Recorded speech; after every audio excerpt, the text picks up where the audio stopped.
মই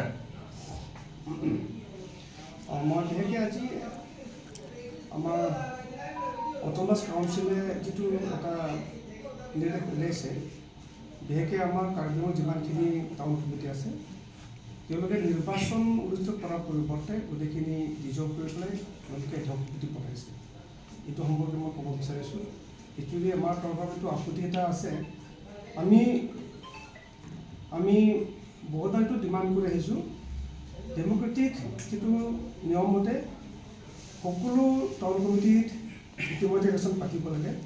ইয়াৰ আগতে তেওঁলোকে এবাৰ এইটো এড হক কমিটি এক্সটেনশ্যন কৰা হৈ গ'ল আৰু এতিয়া তেওঁলোকে সেই কমিটিটো কৰি পেলাই এড হক কমিটি বনাইছে।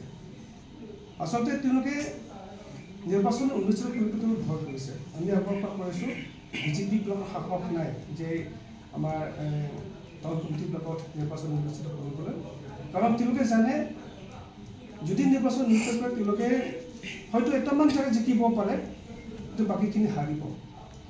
সেয়াকে তেওঁলোকে কৰা নাই। আৰু যিটো এতিয়া আমাৰ MLA নিৰ্বাচন আহি আছে, সেইখিনিৰ মাজত যদি কাৰ্বি আংলঙত তেওঁলোকে খুব ভাল এটা বিজেপিৰ কাৰণে ভাল এটা ঠাই বুলি ভাবে, বিজেপি জয় মহাময় অৱস্থা বুলি ভাবে, ইয়াত যদি কেনেবাকৈ যদি টাউন কমিটিৰ ইলেকশ্যনত যদি বিজেপি হাৰি যায়, তেতিয়াহ'লে আহি থকা নিৰ্বাচনবোৰ বিজেপিৰ সৈতে বিৰূপ প্ৰভাৱ পৰিব পাৰে।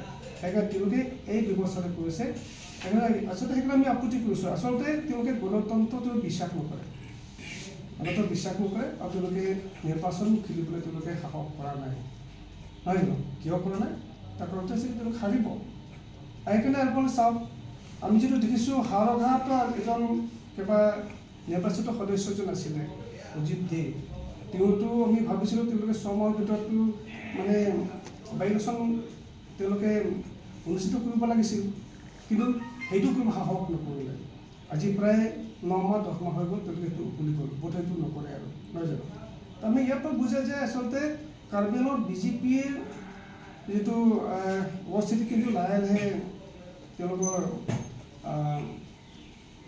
কিবা স্থান লাহে লাহে নাইকিয়া হৈ গৈ আছে। মানুহবিলাক চাপোৰ লাহে লাহে কমি আছে। তেওঁলোকে ভাবিছে যে গোটেইখিনি যদি আমি কৰোঁ আমি হাৰি যাম, হাৰি গ'লে আমাৰ দলৰ প্ৰতি বিৰোধ প্ৰভাৱ পৰিব। সেইকাৰণে তেওঁলোকে অনুষ্ঠিত কৰিবলৈ তেওঁলোকে সাহস কৰা নাই। আজি যিটো দেখে আপোনালোকে বোধহয় আমাৰ অতিথিসকলে কৈছে, কিন্তু মই যিটো ভাবোঁ এটা দুটা কথা মই যোগ দিব বিচাৰিছোঁ। বস্তুটো আমি যিটো দেখিলোঁ টিভিত ওলোৱাৰ পিছত ইডিয়ে আমাৰ CMৰ ঘৰত যোৱাৰ পিছত আমি যিটো আপোনালোকৰ মুখত আহি পেলাই ক'লোঁ, এই গোটেইখিনি কথা লৈ পেলাই আৰু বিশেষকৈ আমাৰ অতিথিসকলে ইতিমধ্যে ক'লে যে বিজেপিবিলাকৰ দুৰ্নীতি, CMৰ দুৰ্নীতিৰ কথা ক'লে। নহয় জানো? ইয়াৰ পিছত মই যিটো দেখিছোঁ তেওঁলোকৰ যিসকল স্পক পাৰ্চন আছে ইতিমধ্যে দুবাৰমান তেওঁলোকে স্পষ্টীকৰণ দিছে, কিন্তু কি স্পষ্টীকৰণ দিছে মইতো গমেই ধৰিব নোৱাৰিলোঁ। তেওঁলোকে চেলেব্ৰেট কোবাই আছে। নহয় জানো? তেওঁলোকে চেলেব্ৰেট কোবাই আছে, কিন্তু য'ত তেওঁলোকে স্পষ্টীকৰণ দিব লাগে তাত দিব পৰা নাই। মানে তেওঁলোকে ক'ব লাগে যে আমাৰ CMে 200 কোটি ঘৰ বনোৱা নাই। নহয় জানো? CMৰ ইয়াৰ পৰা 200 কোটি ঘৰ নহয়, CMৰ পৰা তেনেকৈ ফাৰ্ম হাউচ নাই, CMৰ পৰা সেই জয়নগৰত তেওঁলোকৰ কিবা 100 কোটি ঘৰ নাই, এইবিলাকে ক'ব লাগিছিলে। তাৰ পৰিৱৰ্তে কি ক'লে জাহা তাহা কথা বোলে এই আমাৰ CMৰ সময়তে কিবা সেই কিবা ডেভেলপমেণ্ট চলি আছে, কিবা কৰি আছে। নহয় জানো? এই গোটেইখিনি কথা আচলতে চেলেব্ৰেট কোবাই আছে। আচলতে তেওঁলোকে ইয়াৰ পৰা প্ৰমাণিত হয় যে তেওঁলোকে CMৰ যিটো দুৰ্নীতি নাই কৰা বুলি তেওঁলোকে ক'বলৈ সাহস কৰা নাই। সেইকাৰণে ইয়াৰ ডাইভাৰ্ট কৰিবৰ কাৰণে বিভিন্ন ইছ্যুলৈ পৰা তেওঁলোকে কাম কৰি আছে।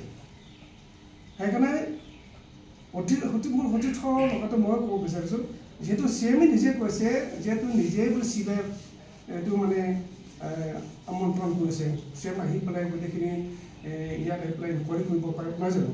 গতিকে ED হওক CBI হওক গৈ পেলাই কৰক, অকল এটা দুটা নহয়। ইয়াত যদি আহে নহয় গোটেই আমাৰ কাউন্সিলৰে কিবা ইয়াত সেই দুৰ্নীতিৰ কথা ওলাই পৰিব। নহয় জানো? গতিকে তেওঁলোকে যিটো স্পষ্টীকৰণ দিছে সেইটো মই ভাবোঁ স্পষ্টীকৰণ হোৱা নাই। আচলতে কিন্তু ডাঠি ক'ব পৰা নাই যে আমাৰ মাননীয় CM ডাঙৰীয়াই দুৰ্নীতি কৰা নাই বুলি ক'বলৈ সাহস কৰা নাই।